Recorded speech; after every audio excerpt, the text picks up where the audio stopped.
할렐루야. 우리 좌우 옆에 분과 인사 한번 할까요? 사랑하고 축복합니다. 사랑하고 축복합니다. 네. 한 주간 잘 지내셨지요? 이렇게 만나 배우는 것이 얼마나 기쁜 일인지 우리 영평의 성도들을 보니 하나님의 얼굴을 배우는 것 같습니다. 할렐루야. 네. 저는 그렇다고요. 여러분들이 그것을 저도 그래요. 굳이 제가 그 말 안 들어도 여러분 마음 제가 잘 알고 있지요.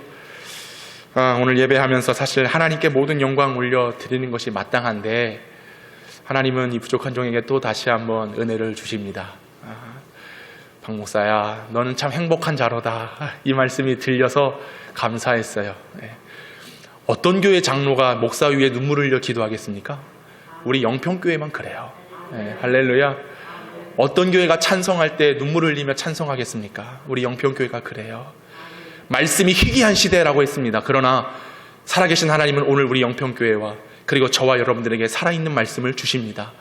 그 말씀 듣고 주의 종이 듣겠나이다 사무엘의 고백처럼 우리가 하나님의 음성 앞에 나아가기를 원한다면 우리는 하나님의 마음으로서 그 사실을 깨닫고 주님의 사랑을 더 깨달아 하나님을 위해서 몸된 교회를 위해서 충성되이 살아가는 그리스도인 될 줄로 믿습니다. 자, 얼마나 감사합니까? 찬양 선곡 한 곡이 얼마나 은혜를 주는지 모릅니다. 그죠? 내 모든 형편 요즘 얼마나 힘드시죠? 그죠? 얼마나 어렵게 삶을 살아가십니까? 그런데 하나님께서 우리의 모든 형편을 아세요. 참 주여, 이 한마디 했을 뿐인데 우리 하나님은 인자하신 하나님. 할렐루야. 우리의 모든 속의 내면까지도 다 살펴보시면서 내가 너를 잘 안다, 너는 내 거야, 이 음성이 들릴 때마다 얼마나 행복한지요. 여러분이 기쁨의 삶을 꼭 살아갈 수 있기를 축복합니다. 행복이 무엇이겠습니까? 바로 그런 데서 행복을 찾는 거예요. 돈을 많이 벌면 행복할까요? 글쎄 그것도 행복일 수도 있지요. 그런데 제가 얼마 전에 한 영화를 보니까 6살 난 아이한테 어떤 사람이 물어요. 너는 소원이 뭐니? 그러자 이 6살짜리 아이가 이렇게 얘기해요. 소원이 있는데요, 그 소원은요, 엄마, 아빠, 그리고 제가요 행복하게 사는 게 소원이에요. 그래서 이 어른이 어머 요것 봐라, 너 6살짜리가 행복이 뭔지 알아? 이렇게 다시 한번 물어봤어요. 그러자 이 아이가 그래요. 네, 서로 마주보고요 하면 그게 행복이에요. 이런데도 여전히 이러고 있는 여러분들은 뭐요? 행복이 뭐라고요? 저와 여러분 서로 마주보며 이게 행복이래요. 할렐루야. 우리 좌우 옆 사람 보면서 한번 눈빛을 마주 보면서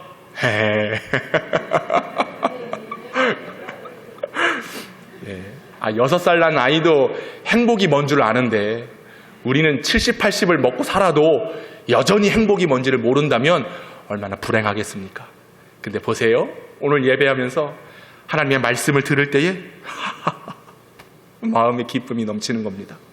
주님을 찬송할 때에 내 영이 하면서 기쁨으로 웃게 되는 것입니다. 이게 곧 예수 그리스도 안에 주어진 은혜의 행복인 줄로 믿습니다. 오늘 저와 여러분들이 하나님 예배하며 그리고 예수 그리스도를 믿고 살아가며 언제나 이 행복이 넘치는 기쁨의 삶 걸어갈 수 있기를 축복합니다.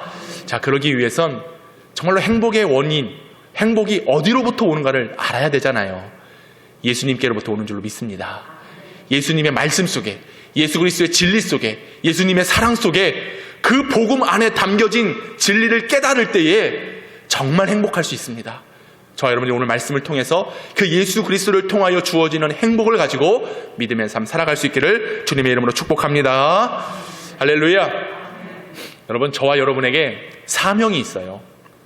사명이란 무엇이냐? 목숨 걸고 이행해야 될 일이 있다라고 하는 것입니다. 이것을 사명이다라고 이야기를 하는데 이 세상 속에서 교회와 세상의 역할이 있는 것입니다.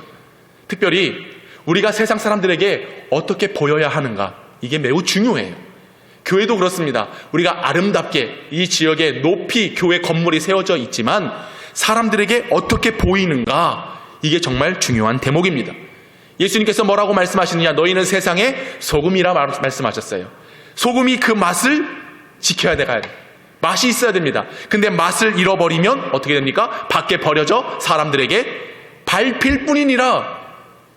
그리고 예수님 말씀하십니다. 너희는 세상의 빛이라. 이 빛을 켜서 말 아래에 두지 아니하여 등경 위에 둡니다. 그러면 이 등불을 위에 높이 달면 그 빛이 모든 사람들에게 비춰진다. 그래서 너희는 세상의 빛이 돼야 돼. 말 아래에 숨겨진 존재들이 아니라 밝게 드러나고 빛을 나타내는 삶을 살아야 한다. 왜 그래야 되냐?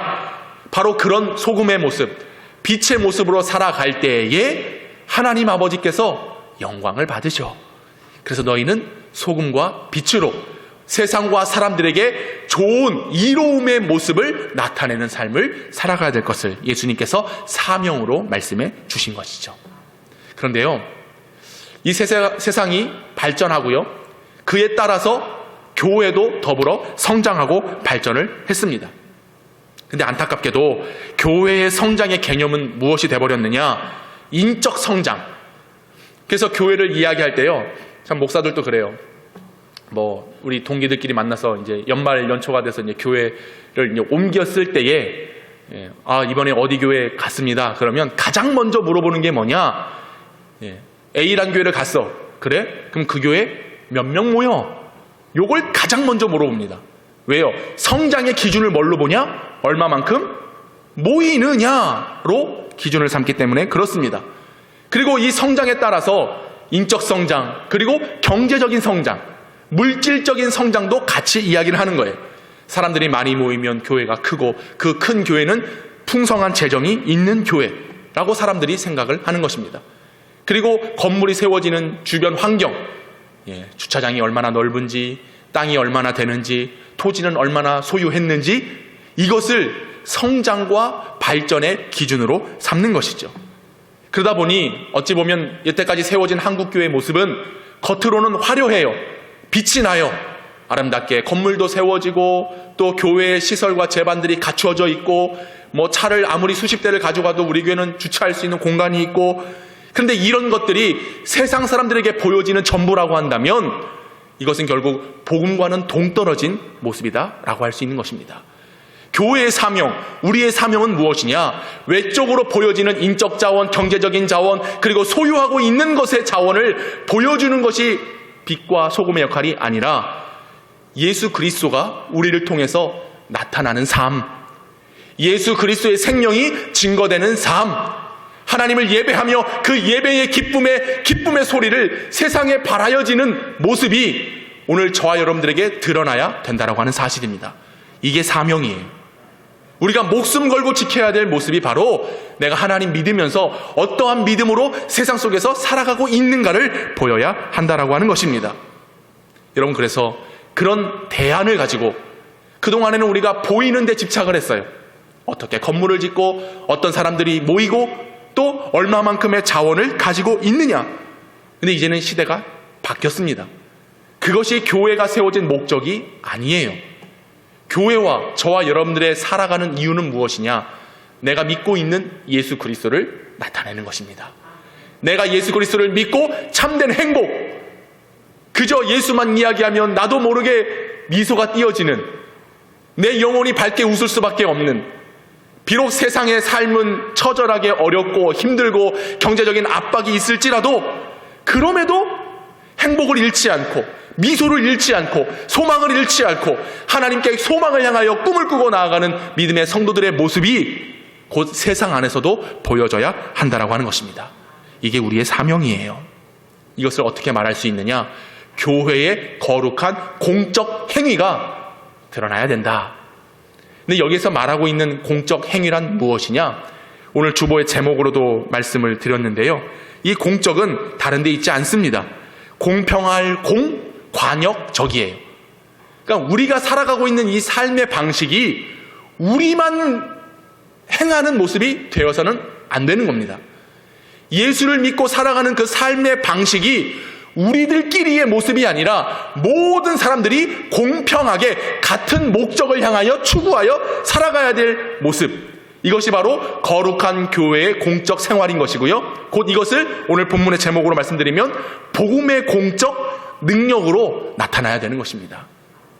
믿는 자들과 세상 사람들과 다르면 안 돼요. 복음을 이 땅에 주신 이유는 이 땅에 거하는 모든 인류를 구원하시고자 하신 하나님의 구원 계획인 줄로 믿습니다. 그래서 이 복음의 말씀은 우리만 들어서 되는 것이 아니에요. 모두 다 공평하게 한 목적을 향하여 그 관역에 도달하기까지 이르게 하는 능력이 곧 복음이고, 그의 능력이 곧 예수 그리스도시고 곧 하나님께서 이 땅에 우리에게 주시는 구원의 능력이 되어야 될 줄로 믿습니다. 그러니까 내 삶을 통해서 세상에도 아직 하나님을 알지 못하는 자들에게도 예수 그리스도를 믿음으로 얻어지는 행복과 기쁨을 전해줘야 된다라고 하는 것입니다.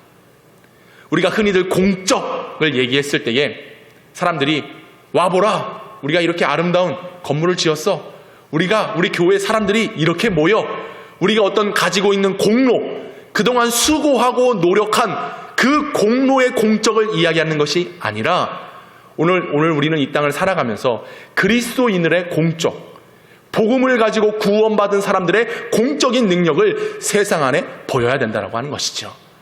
그래서 본이 되는 삶이 필요해요. 하나님을 믿는 자라고 한다면 하나님을 믿는 모습이 세상 속의 열매로 드러나야 되는 것입니다. 그런데 교회를 다니는지 예배를 드리는 자인지, 요즘 세상에서 제가 목사입니다 라고 말하면 사람들이 웃으라고, 그래서 이런 반응들이 더 많아요. 전에요, 저희 어린 아이들이 이제 어렸을 때는 어디 나가면 그래도 이제 우리 아이들이 늘 교회에 있다 보니까 교회 안에서는 저를 보면 아이고 목사님, 아이고 이러면서 성도들이 많이 섬겨주십니다. 그죠? 예. 나이 많은 어르신들도 고개 숙여 인사를 해주십니다. 그러니까 우리 아이들이 그걸 보면서 우리 아빠는 그래도 나름 대단한 사람이구나, 어렸을 때는 그렇게 인식할 수 있는 거 아니겠습니까? 그러다 보니 밖에 나가서도요, 어디 식당 가서나 어디 옷가게 가서도 우리 아이들이 우리 아빠 목사님이에요 그래요. 그러면 제가 하지마, 목사님이라고 하지마. 왜 그렇게 됐을까요? 제가 세상 속에서 목사의 삶을 살지 못한 것이죠. 세상 사람들이 인식하는 교회의 모습, 성도들의 모습, 그래? 너희 아빠가 목사님이야? 아이고 대단하시네, 훌륭하시네, 이런 말이 아니라 말씀드린 바처럼 그래서 어쩌라고. 여러분도 세상 속에서 제가 영평교회 장로입니다, 제가 영평교회 권사입니다, 집사입니다, 명함 파신 분 있으세요? 그거 그리고 알리는 사람 있으세요? 부끄러워서 못할걸요? 여러분이 살고 있는 그 아파트 라인, 앞집, 윗집, 아랫집, 여러분이 그리스도인, 교회를 다니는 성도인 것은 아세요? 그마저도 감추잖아요. 전에 신방 갔더니 이사했어요. 그래서 예배 드리고 축하드립니다 권사님, 제가 교회 교패 달아드릴게요 해서 딱 붙이려고 하는데 아니요 목사님 괜찮아요. 이 말이 뭘까요? 교회 명패 붙이겠다는데 괜찮대요. 괜히 그거 붙여놔가지고 뭐야 이 집 교회 다녀? 엄한 소리 들을까봐 걱정이 돼가지고 교회 권사님이 그거 거부하더라고요. 참, 그런 세상을 우리가 살고 있습니다. 그 이유가 뭘까요? 교회가 욕먹어서요? 왜 교회가 욕먹게 됐습니까? 누구 때문일까요? 저는 저 때문이라고 봐요. 조금 더 깊이 들어가면 여러분 때문이 아닙니까? 왜? 내가 공적인 삶을 살지 못하는 것입니다. 이 공적이라고 하는 것은 뭐냐? 관계가 되어 있는 거예요. 관계. 하나님께서 예수 그리스도를 우리를 구원하시기 위하여 보내주신 줄로 믿습니다. 왜 보내셨어요? 예수 그리스도와 뭐 하라고요? 관계 맺고 하나님과의 나라의 관계를 이루시기 위해서. 우리 안에 죄가 들어왔어요. 이 죄로 인하여 우리는 구원 얻을 수 없게 됐습니다. 하나님의 형상대로 창조된 사람들이지만 우리 안에 죄가 들어오고 세상 안에 거하는 순간 하나님과 멀리 동떨어진 삶을 살 수밖에 없는 것입니다. 그래서 하나님의 말씀대로 살아가야 되고 하나님의 뜻 가운데 살아가야 되고 하나님의 통치하시고 다스림 속에서 살아가야 될 우리가 어느 순간 그거 거부하게 됐잖아요. 어느 순간 그 뜻대로 살지 않게 됐잖아요. 그래서 이 시대가 말씀이 희귀한 시대, 하나님이 왕 되셨지만 왕 되신 하나님을 인정하지 않고 내 모습대로, 내 소견대로, 내 방식대로, 내가 살아가고자 하는 대로, 내 마음대로 살아가다 보니 하나님과의 관계가 깨져버렸잖아요. 근데 이 관계를 오직 회복할 수 있는 길이 누구입니까? 누구를 통해서입니까? 예수 그리스도인 줄로 믿습니다. 예수님을 믿을 때에 그 어그러지고 흐트러지고 깨져버리고 절단된 관계가 온전하게 세워질 줄로 믿습니다. 복음의 능력은 바로 그런 거예요. 복음의 공적 능력, 곧 관계됨의 역사인 것입니다. 그러므로 교회와 성도들이 세상과 사람들에게 어떻게 보여야 되느냐, 이 바로 복음의 공적 능력의 관계로서 세워져야 되는 거예요. 세상 속에서 그리스도가 우리를 위하여 오셨다, 나만 구원해 주시기 위하여 오신 것이 아니라 오늘 당신도 그것을 믿기만 하면, 예수 그리스도를 주로 고백하기만 하면, 하나님을 바로 알고 그분 안에서 예배드리면 참된 인생의 행복, 기쁨, 만족, 형통이 곧 예수님으로부터 주어진다라고 하는 사실을 증거함으로써 감당하는 이 모습이 바로 우리의 사명이 되어야 될 줄로 믿습니다. 이게 바로 오늘 우리가 복음을 들고 세상 속에 나아가 이루어야 될 공적 능력이라고 하는 것입니다. 여러분, 주님과 깊은 교제, 주님과의 깊은 만남, 그리고 오늘 예배하는 대부분의 성도들이 구원받았음을 믿으실 겁니다. 그리고 그 구원됨에 감사함으로 살아가실 것입니다. 그러면 거기에 머물러 있으면 안 돼요. 더 한 발자국 나아가 세상 속에서도 복음이 우리에게 주시는 유익, 복음을 통해서 이루어지는 구원의 능력을 성도들과 사람들과 세상과 그리스도와 연결시켜주는 연결고리가 곧 우리의 삶이 되어야 된다고 하는 것이죠. 바로 이것이 복음의 공적 능력인 것입니다. 누가복음 4장 18절 19절에 이렇게 말씀하거든요. 우리 같이 한번 읽어볼까요? 시작. 주의 성령이 내게 임하였으니 이는 가난한 자에게 복음을 전하게 하시려고 내게 기름을 부으시고 나를 보내사 포로된 자에게 자유를, 눈먼 자에게 다시 보게 함을 전파하며 눌린 자를 자유롭게 하고 주의 은혜의 해를 전파하게 하려 하심이라 하였더라. 아멘. 복음이 주어진 이유가 바로 여기에 있는 것이죠. 왜 복음, 왜 예수 그리스도가 이 땅에 오셨습니까? 세상에 포로된 자, 눈먼 자, 눌린 자, 그들에게 자유와 기쁨과 다시 보게 함과 진정한 삶의 무게에서 벗어나 하나님으로부터 주어지는 구원을 주시기 위해서 복음이 전해진 것입니다. 어느 누구 특정된 사람들에게만 주어지는 은혜가 아닙니다. 우리뿐만 아니라 세상에 거하는 모든 민족이 구원 얻기까지, 할렐루야, 모든 민족이 구원을 얻고 모든 백성들이 하나님을 알 때까지, 그래야 세상의 끝이 와요. 천국 복음이 증거돼야 끝이 오는 것입니다. 그래서 우리의 사명은 공적 복음의 능력을 가지고 세상과 연합하고, 눈먼 자가 있거든, 눌린 자가 있거든, 가난한 자가 있거든, 외로운 자가 있거든, 슬퍼하는 자가 있거든, 고통을 당하는 자가 있거든, 마음이 상심한 자가 있거든, 그들에게 예수 그리스도를 증거하는 공적 복음의 능력의 사람들이 될 수 있기를 축복합니다. 오늘 저와 여러분의 모습이 그러해야 된다고 하는 거예요. 성경에서도 이 공적 복음을 뭐라고 말하고 하느냐, 헬라어로 보면 에르고온이라고 하는 단어를 씁니다. 이 단어의 뜻은요, 믿음의 행위, 믿음으로 살아가는 모든 삶을 에르고온이라고 이야기를 하는데, 그러므로 성도들의 삶은요, 모든 걸음걸음이, 모든 시간이 믿음의 행위로서 이어지고 연결돼야 되는 거예요. 그럴 수 있기를 바랍니다. 영어로 보면 더 쉬워요. work라고 되어 있습니다. 일이에요, 일. 우리가 무슨 일을 하든지 믿음으로 일하는 겁니다. 그리고 액션이라는 단어를 써요. 액션 들어보셨죠? 우리의 행동입니다.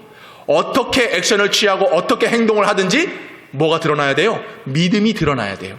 그리고 deed라고 했습니다. 우리의 행위, 우리의 거룩한 행위, 먹든지 마시든지 걸어가든지 뛰어가든지 눕든지 일어서든지 모든 deed, 모든 행위가 믿음의 거룩한 공적 능력으로 이어져야 된다고 하는 것이죠. 우리 영평교회가, 그리고 저와 여러분이 무엇을 하든지 어떤 액션을 취하든지 삶의 자리에서 복음의 능력이 나타날 수 있기를 원합니다. 곧 나의 모습을 통해 그리스도가 증거되어야 돼요. 할렐루야. 이 땅에 세워진 우리 한국교회 역사, 그리고 우리나라 민족의 역사를 보십시오. 복음으로서 시작된 민족이에요. 복음이 없이는 이 나라 이렇게 발전되지 못했습니다. 그럼 그건 우리가 자명하게 보고 있는 내용 아니겠습니까? 한국교회가 선을 행하고 나누고 섬기고 봉사하고 그리스도의 사랑을 전해 주었으므로 이 땅 이민족이 잘 살게 되었음은 우리를 믿고 있습니다. 세계 유럽의 여러 나라를 보십시오. 복음이 들어온 곳과 그리고 복음이 들어오지 못한 곳의 차이가 극심하게 차이가 납니다. 경제적 차이가 나고요. 사람들의 생활 수준의 차이가 나고요. 복음의 능력이 바로 그런 거예요. 교회가, 성도들이 그렇게 했기 때문에 오늘 우리도 참 혹독한 역사를 가지고 있습니다. 암울한 시대의 역사를 걸어왔습니다. 불과 얼마 안 돼요. 근데 그 시간 속에서 우리가 이만큼 발전할 수 있었던 일이 어디에 있느냐? 하나님의 복음의 능력으로 사람들을 감동시키고 어렵고 힘든 자들에게 다가가 손길을 내밀고, 그래서 사랑의 나눔이 있는 곳에 하나님이 계시고 하나님이 계신 곳에 그 땅의 역사는 평화와 형통과 복에 충만한 은혜들이 펼쳐진 것 아니겠습니까? 오늘 우리가 무엇을 하든지 복음의 공적 능력을 가지고 행해야 되는 거예요. 통계적으로도 그렇습니다. 각 종교별로 우리나라의 구제 현황을 살펴보니까 어렵고 힘든 사회의 연약한 자들을 돕는 자들의 그 퍼센트를 보니 기독교가 52%를 차지하고 있어요. 어마어마한 숫자입니다. 불교는 28%, 천주교는 15%밖에 안 돼요. 절반 이상이 우리 한국교회가, 기독교가 그런 일들을 하고 있는 거예요. 장기기증 희망 등록자 종교별 비율을 보니까요, 기독교가 80%입니다. 불교는 11%, 천주교는 9%밖에 안 돼요. 80%가 넘는 기독교인들이 장기기증을 하고 있다는 것이죠. 그리고 또 전국의 사회복지법인 수를 살펴보니 개신교가 45%입니다. 다른 종교들, 불교나 가톨릭은 12%밖에 되지 않아요. 장애인들, 아동, 노인, 노숙인들, 그들에게 사랑으로 모든 섬김을 하고 있는 단체는 교회라고 하는 사실입니다. 근데 보세요. 그렇게 많은 일들을 행하고 있으면서도 사람들의 인식이 어떠냔 말이에요. 교회에 대한 인식, 사람들에 대한 인식. 디모데전서 6장에 보면 선을 행하고 선한 사업을 많이 하고 나누어 주기를 좋아하며 너그러운 자가 되게 하라. 이것이 장래의 자기를 위하여 좋은 터를 쌓아 참된 생명을 취하는 것이니라. 근데 보세요. 우리가 선을 행하고 있습니다. 선한 사업을 하고 있습니다. 나누어 주기를 힘쓰고 있습니다. 그렇잖아요. 제가 방금 말씀드린 바대로 50%가 뭡니까? 대다수의 모든 어려운 곳곳에 예수 그리스도의 이름과 교회의 이름과 성도들의 이름으로 그 일들을 하고 있어요. 그런데 여전히 세상은 교회를 외면합니다. 그런 좋은 일들을 하고 있으면 야, 교회는 좋은 일을 하는 곳이다 라고 인식을 해야 되는데, 아무리 많은 일들을 하고 선을 행한다 할지라도 거기에 생명이 빠져버리니, 하나님의 이름이 빠져버리니, 그저 우리가 이런 일을 합니다라고 드러내기를 원하고 사람들의 욕심으로 그 일들을 감당하다 보니 하나님의 영광이 가리워졌어요. 어떻습니까? 더 나아가 내가 믿음으로 살지 못하고 내가 말씀에 붙들려 정말 당신은 그리스도인입니다 라고 하는 소리를 듣고 살아가야 되는데, 그러지 못한 삶으로 나아가니 우리가 아무리 돈을 풀고 물건을 갖다 주고 선한 일을 하고 그런다고 한들 그게 사람들의 눈에 들어오지 않는 거예요. 왜? 우리가 이미 욕심으로, 인간적으로, 세상적으로 그런 굴레에 휩쓸려서 주님의 영광을 드러내지 못하고 있기 때문에 수치상으로 표면적으로 우리가 많은 일을 하고 있지만 오히려 사람들로부터 인정받지 못하고 조롱받는 대상이 되어버렸습니다. 가끔 드라마나 영화를 보면요, 곳곳에 그 소재 속에 교회의 이야기가 나와요. 드라마나 영화 속에 교회가 배경이 돼요. 목사도 나와요. 장로도 나와요. 직분자들이 나와요. 근데 그들이 좋게 나옵니까? 아니요. 이상하게 비꼬는 식으로 나오죠. 그 사람들의 모습 보십시오. 목사라고 나왔는데 늘 그 목사는 불의에 가득한, 불법에 가득한 그런 모습들로만 보여지니 참 때로는 그 부끄러운 일을 우리가 다 우리의 몫으로 받아들여야 되는 아쉬움도 있지만, 그럴 때마다 그래, 돌아보게 되는 거잖아요. 우리가 그렇게 살지 못하고 있구나. 우리가 세상에 공적인 능력을 보이지 못하고 있구나. 여러분, 복음이라고 하는 것은요, 지혜의 말로써 하는 게 아닙니다. 우리의 삶으로 드러나야 되는 거예요. 공적 복음은 그저 허공에 떠들고 외치고 스피커로 마이크 잡고 외친다고 해서 그렇게 복음이 전해지는 것이냐? 아니에요. 나의 인격, 나의 성품, 나의 삶, 나의 신앙의 모습을 통해서 그리스도가 연결되어지고 그리스도가 녹아지게 되어져 있고 그리스도가 알려지게 돼 있는 것입니다. 예수님께서 말로써 하지 않으셨어요. 아무리 천국 복음을 전파하시고 회개하라 천국이 가까이 왔다라고 했는데도 사람들이 변화됐습니까? 안 됐어요. 그래서 결국 하신 게 뭐예요? 십자가에서 우리를 위하여 대속물로 내어 주신 것입니다. 그들의 그 모습, 삶을 그저 다 드리신 거예요. 예수님은 말로 하지 않으셨어요. 모든 것을 다 내어 드리셨던 것이죠. 그럴 때 우리가 구원 얻은 줄로 믿습니다. 그 예수님의 희생과 섬김과 사랑의 실체를 통하여 우리가 영생을 얻게 된 것이지요. 사랑하는 성도 여러분, 오늘 이 땅에 우리에게 주어진 사명은 바로 그것입니다. 복음의 삶, 복음의 삶을 통하여 그리스도의 영광을 드러냄. 곧 그것은 이 땅에 거하는 많은 사람들과 그리고 세상 속의 교회가 관계를 맺고 공적인 복음의 능력을 행하며 살아가는 것, 이것이 오늘 저와 여러분에게 필요할 줄로 믿습니다. 나타나야 되는 거예요. 자, 그래서 오늘과 다음 주까지 오늘 이 본문을 가지고 우리가 공적 복음의 능력을 어떻게 행해야 될 건가 살펴보도록 하겠는데요. 오늘 여러분, 이 본문은 여러분들이 아마 한 번씩은 다 들어보셨을 내용인 것입니다. 고넬료라고 하는 사람 속에 복음이 들어오고 고넬료의 가정이 세례를 받고 이방인이 성령을 받는 첫 번째 사건이 바로 오늘 사도행전 10장에 나와 있는 말씀입니다.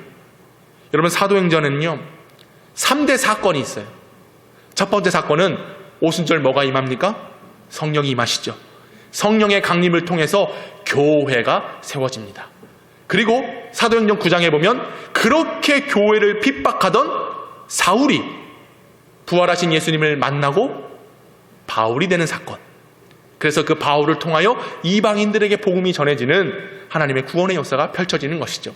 그리고 마지막 그 세 번째 사건이 오늘 우리가 본문으로 읽은 사도행전 10장 고넬료 가정에 임한 성령 사건입니다.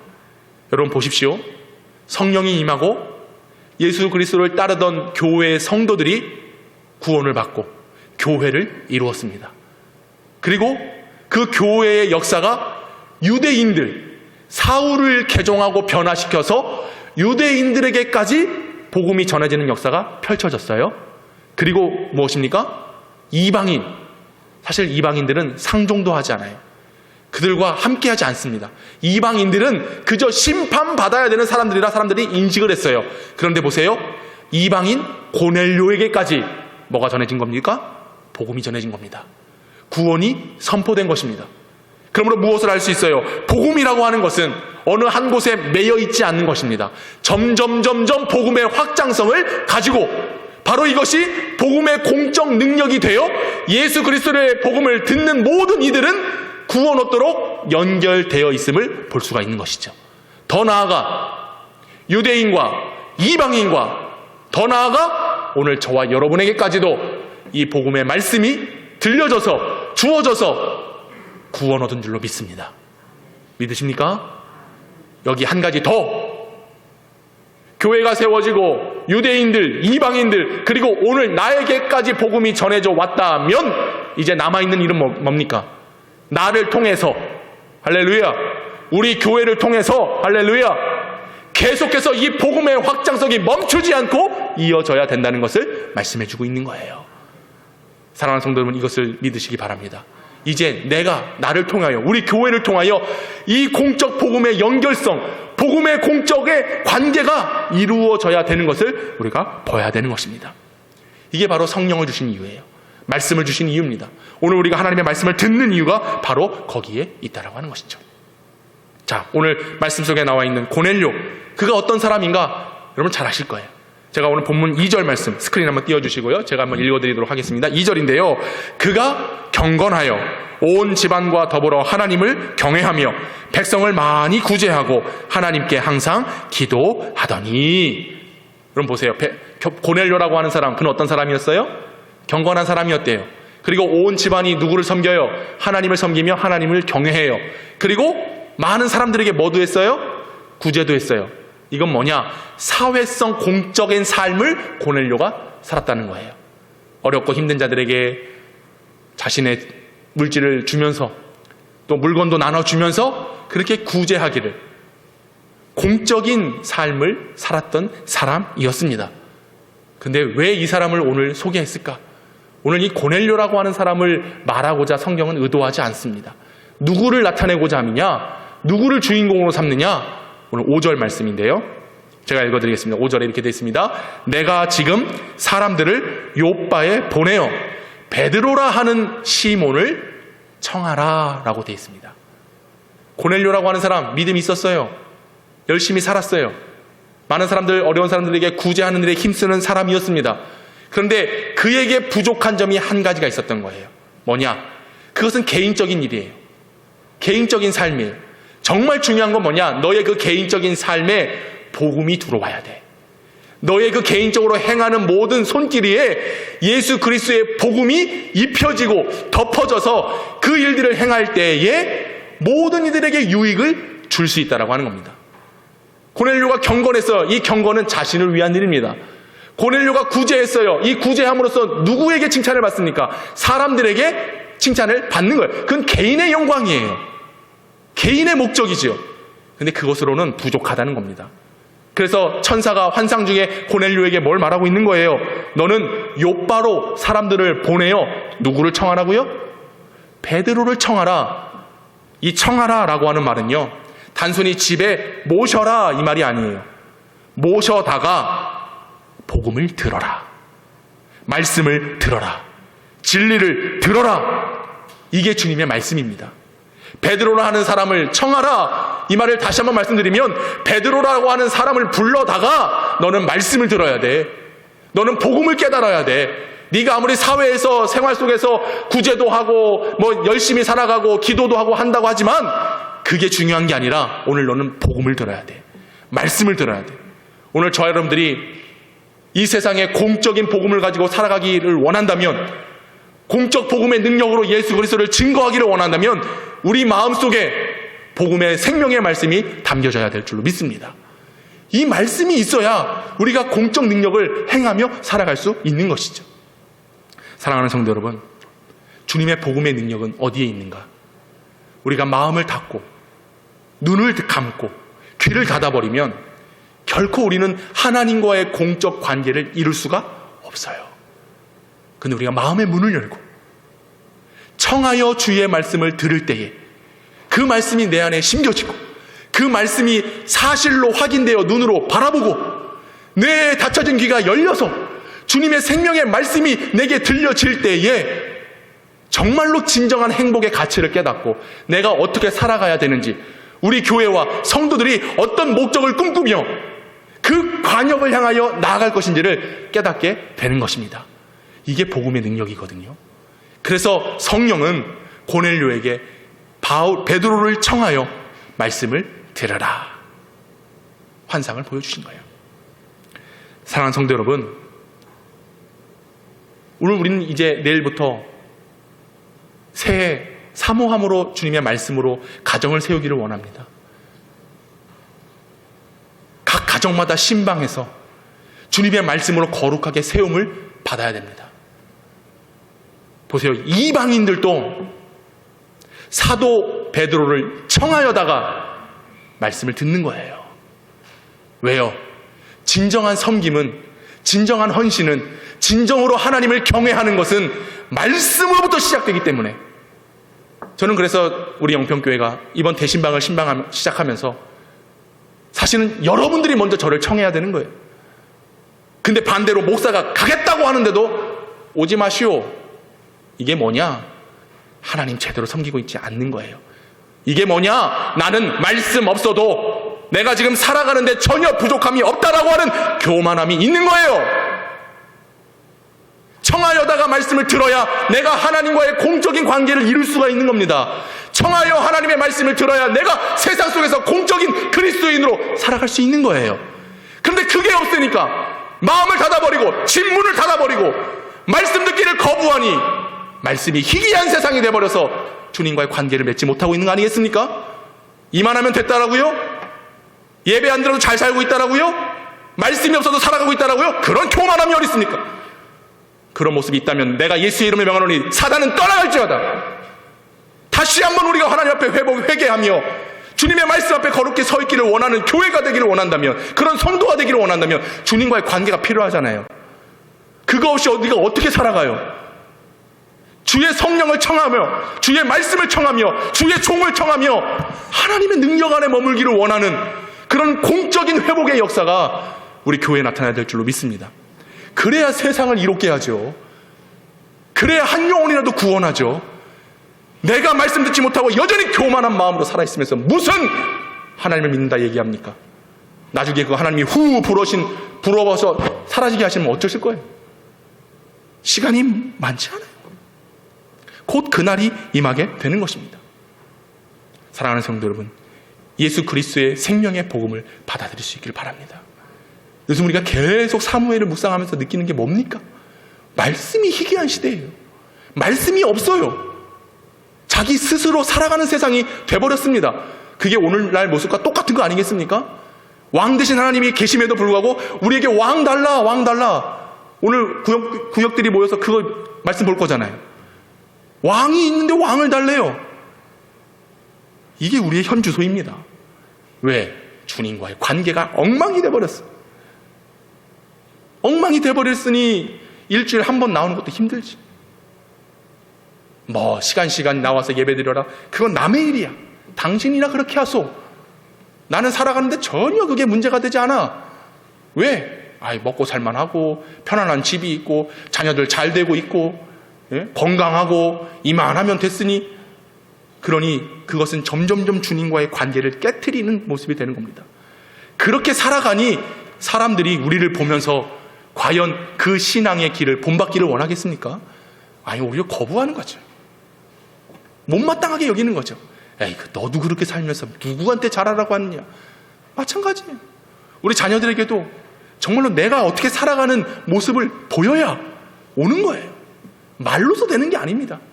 내가 살아냄으로써 나의 행실을 통해서 그리스도의 영광이 드러나게 되는 것입니다. 여러분, 그래서 사모함으로 이 신방을 받으세요.